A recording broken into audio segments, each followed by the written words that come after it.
Hey Wolfpack, today is Wednesday, October 23rd, 2019. I'm David Corey, and this is your Wolfpack News.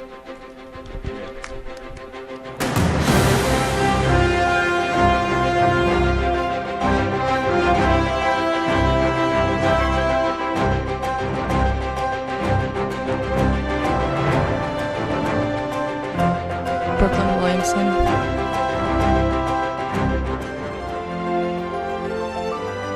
Daniel Hazeltine. Preston Welch.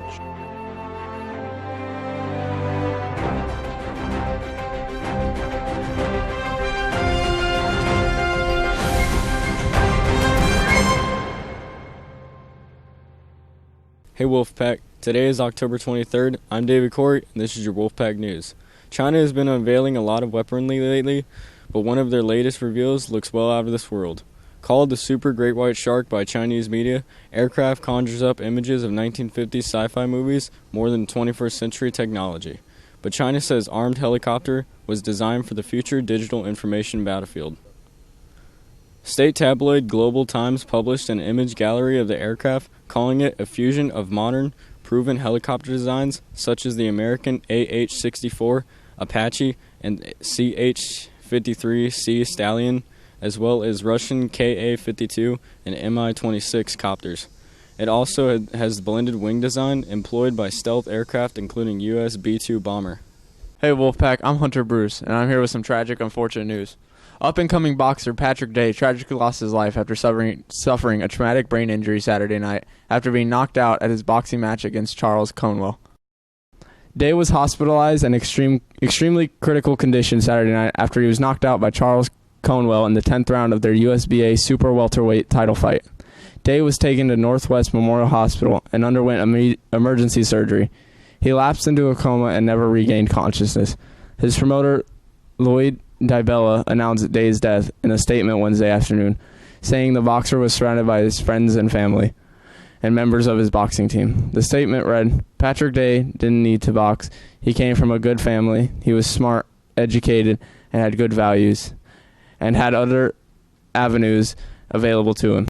He chose to box, knowing the inherent risk that every fighter faces when he or she walks into the boxing ring. Boxing is what Pat loved to do, and now he inspired people and is something that made him feel alive." She's alive.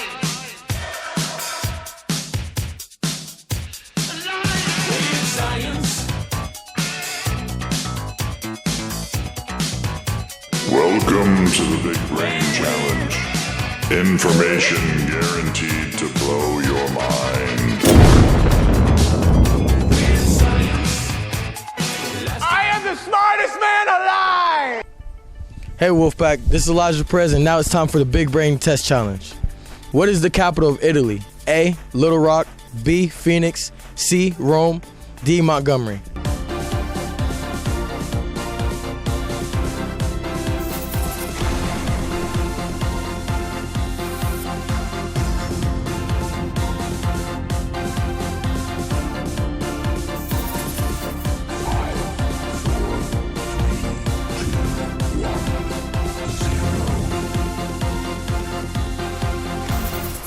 The answer is C. Since the 1st century AD, Rome has been considered the seat of papacy, and in the 8th century it became the capital of Papal States, which lasted until 1870. In 1871, Rome became the capital of the Kingdom of Italy, and in 1946, that of the Italian Republic. Hey Wolfpack, I'm Michael Olson, and this is your international news. It was 4 a.m. when 16-year-old Yo Tureen realized she had been on her phone for 13 hours. In less than 3 hours, she had to be up for school. The South Korean high school student knew she had a problem, so she enrolled in the government-run camp for teenagers who can't put their phone down. South Korea has one of the highest ownership of smartphones in the world, more than 98% of South Korean teens and 1 in 18 according to government figures, and many are showing this addiction. Last year, around 30% of South Korean children aged 10 to 19 were classed as over-dependent on their phones. According to Ministry of Science and Information and Communications Technology, MSIT, that means they're experiencing serious consequences due to their smartphone use, including a decline in self-control. MSIT helped 16 camps across the country for about 400 middle and high school students to combat this addiction.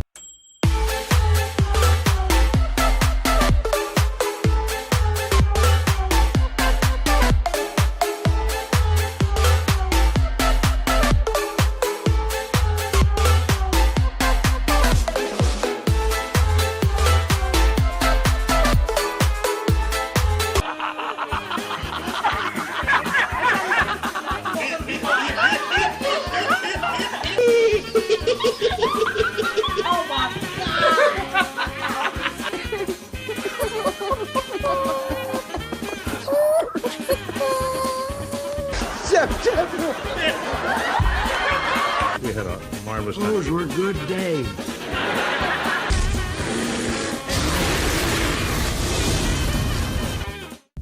Here's the joke of the day. I'm reading a book about anti-gravity. It's almost impossible to put down.